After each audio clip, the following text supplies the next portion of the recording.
Om Gyantamra-andasya Jnananjana-shalakaya Chakshurunmilitam Yena Tasmai Shri Gurave Namaha Shri Chaitanya Manobhishtam Sthapitam Yena Bhutale Swayam Rupa Gadamahyam Dadati Sapadhantikam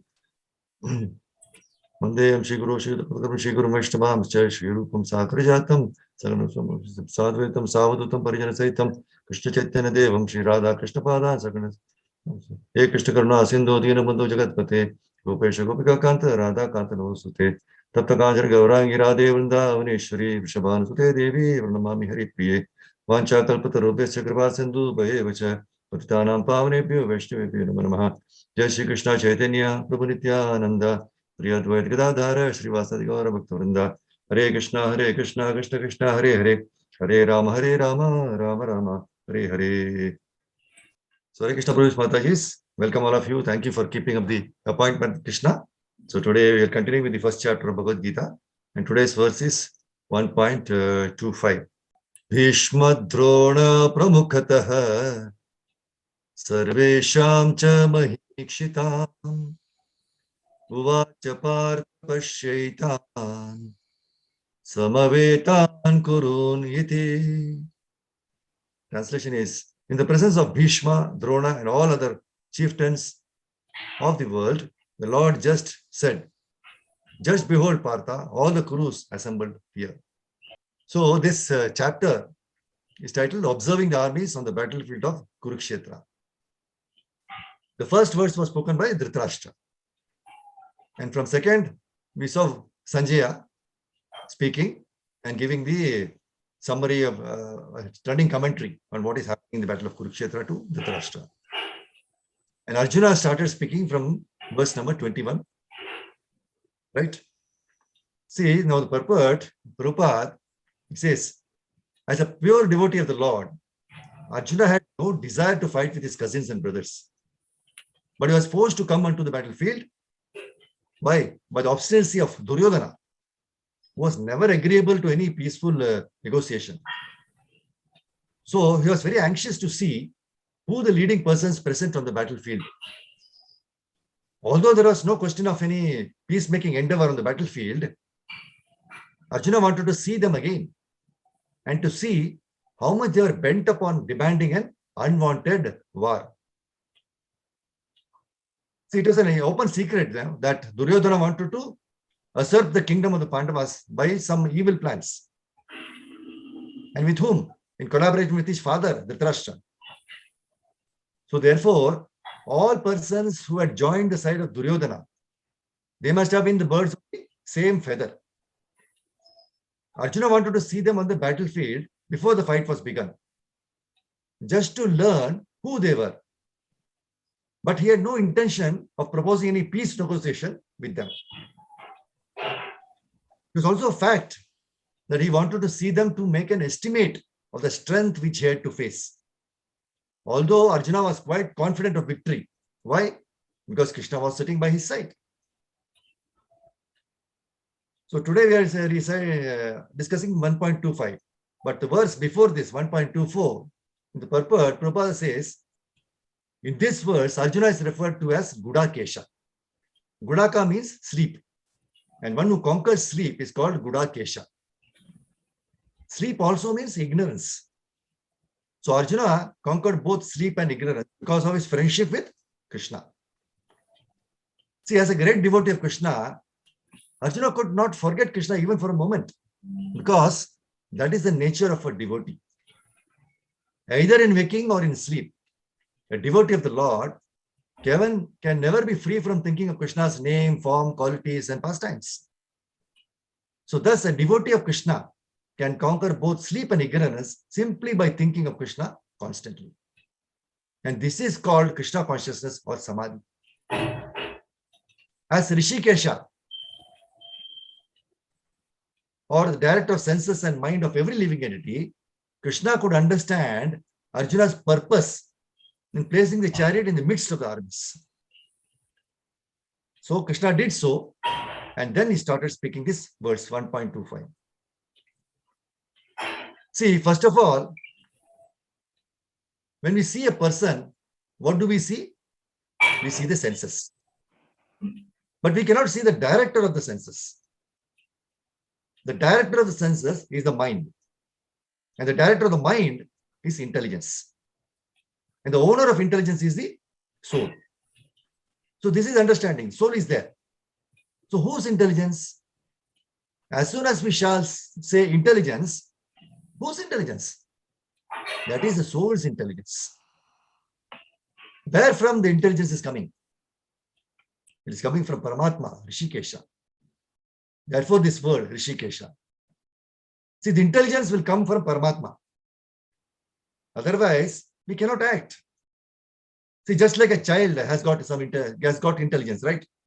But it is guided by the parents' intelligence. My dear son, do like this. And he does it. Similarly, we have got all this mind, intelligence, everything. But that is being guided by the super intelligence, Kṛṣṇa. Therefore, he is called Hṛṣīkeśa. So, we have to reach that platform where we can talk with Hṛṣīkeśa. That is the spiritual platform. And that is possible. The more you become purified, you can talk with Hṛṣīkeśa, who is within each one of us. He is not outside. Although Krishna is in Goloka Vrindavana, in the spiritual world, but because he is Krishna, he can remain with you also at the same time, simultaneously. This is Krishna. Goloka eva nivasati akhilatma bhutaha. In Brahma Samhita 5.43. Golokanamni nijadamni talecha tasya devi mahesha haridama suteshu teshu tete prabhava nichaya vihitaschayena govindamadi purusham tamaham bhajami. So we have to understand Krishna as Hṛṣīkeśa. Krishna knows that unless, it's a very important point for us to understand, Krishna knows that unless Arjuna becomes affected by family-wise, how Bhagavad Gita will be there? Therefore, although Gudakesha, Arjuna, is about darkness, still by the will of Krishna, that is Hṛṣīkeśa, he played just like an ordinary man, affected with his family affection. Therefore, Krishna says in 1.25, my dear Pārtha, now you wanted to see with whom you have to fight. Now here is bhīṣma-droṇa and many other kings, all the descendants of Kuru dynasty, all the Dhritarashtra's sons. Now you see very nicely and be prepared to fight with them. So this is the explanation of Hṛṣīkeśa and Gudakesha. See, as declared in Bhagavad Gita, the Lord appears in this world, in this mortal world, to execute his much needed mission of killing the miscreants and giving protection to the suffering faithful. So in spite of that mission, Krishna tolerated the insult to Draupadi by the Kurus and the injustice which was perpetrated against the Pandavas, and also the insults to himself. He tolerated. Now the question may be raised, why did Krishna tolerate such injustices and insults in his presence? Why did he not chastise Kurus immediately? When Draupadi was insulted in the assembly by the Kurus, of course he helped her by supplying unlimited clothing, but he did not chastise the insulting party immediately. So this silence of the Lord did not mean that he excused the offenses of the Kurus. No. See, there were many other kings on the earth who had become very proud of their three kinds of possessions: wealth, education, and followers. And they are constantly agitating the earth by movements of military strength. So the Lord was just waiting to get them together on the battlefield of Kurukshetra and kill them all at one time, just to make a shortcut in his killing mission. See, godless kings, when puffed up by advancement of material wealth, education, increase of population, they always make a show of military strength and give trouble to the innocent. So when Lord Krishna was personally present, there were many such kings all over the world. And he thus arranged for the battle of Kurukshetra. In his manifestation of Vishwarupa, Lord expressed his mission of killing by saying, he said in the 11th chapter, 32nd, 32, 34 verse, I have willingly descended to the earth in my capacity of inexorable time in order to decrease the unwanted population. I shall finish all those who are assembled here except you, the Pandavas. This killing does not wait for you to take part in it. It is already arranged. All will be killed by me. And what Krishna says is, if you want to become famous as the hero of the battlefield and thus enjoy the booty of war, then, oh sarveṣāṁ, just become the immediate cause of this killing and take the credit. I have already killed all the great warriors, bhīṣma-droṇa, Jayadratha, Kṛṣṇa, and many other great generals. Do not worry. Fight the battle and be famous as a great hero. See, the Lord always wants to see his devotee as the hero of some episode, which he himself performs. He wanted to see his devotee and friend Arjuna as the hero of the battle of Kurukshetra. And thus he waited for all the miscreants of the world to assemble in Kurukshetra. Nothing else. This is explanation for his waiting. See, we see the controlled senses, no? See, uncontrolled senses leads us to destruction. The best example of uncontrolled senses is Ravana.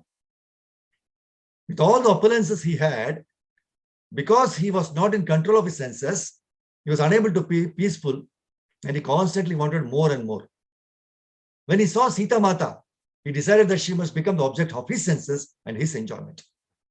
And this started the beginning of the end of Ravana, because instead of taking the object of the enjoyment of senses to be offered to Krishna, he wanted to use it for himself. In that way, we are all mini Ravanas, because the moment we see something that someone has, we think in the deepest corner of our heart that this should actually be mine. It should be my object of enjoyment. All this is because there is no direction of sense at the lotus feet of Krishna. This is Ravana attitude. But what happened to Ravana in the end? Despite everything he had, because he was not master of senses, but only master of Lanka, he was forced to surrender to Lord Ram. So before Maya Devi forces us to surrender to the lotus feet of Krishna, better we just voluntarily surrender. If you do not bow before Krishna, then the age will catch you and make you so crippled that you are forced to bow even if you do not want to. See, submission of our senses in the service of the Lord makes us successful. On the other hand, we see that Jatayu submitted his senses in the service of the Lord when he saw Sita Mata being kidnapped by Ravana. Jatayu could see and he knew that Sita Mata belonged to Lord Ram. So without even consideration of his own senses, he just submitted his senses, directing them towards serving the Lord Ram by trying to save Sita Mata. He submitted his senses at the service of Lord Ram. And what was the result of his submission? The result of his submission materially was that his wings were slashed in that battle and he eventually lost in the battle and fell to the ground. But when Lord Ram came to Jatayu, he said, looking at the dying Jatayu, today is my saddest day, not because I have lost Sita, but because today is the day I am losing a great devotee like Jatayu. Today I lament for you more than I lament for the loss of my wife. So Lord Ram promised to Jatayu that he will personally perform the last rites. That is why Jatayu lost materially, but he was a victor in the realm of spirit. Ravana won the battle with Jatayu materially, but ultimately, spiritually, he became bankrupt. One party, Jatayu, accepted Lord Ram as Hṛṣīkeśa, and the other party, Ravana, accepted Lord Ram as enemy, and he refused to submit his senses, and he lost everything in the end. So we should submit our senses to Hṛṣīkeśa. He is the control of the senses, and by submitting and surrendering to him, we will be successful, as we see in the experience of Duryodhana and Arjuna, right? Duryodhana did not submit; they were completely vanished. And you can see in the case of Lord Ravana also. And what happened to Jatayu when he submitted his senses? So I stop here. Bhagavad Gita ki jai Shri Prabhupada Hare Krishna. Thank you very much, Mataji's. Vancha kalpatarubhya kripa sindhu deva Pṛthā Pāvanebhyo Vaishnavyo. Hare Krishna.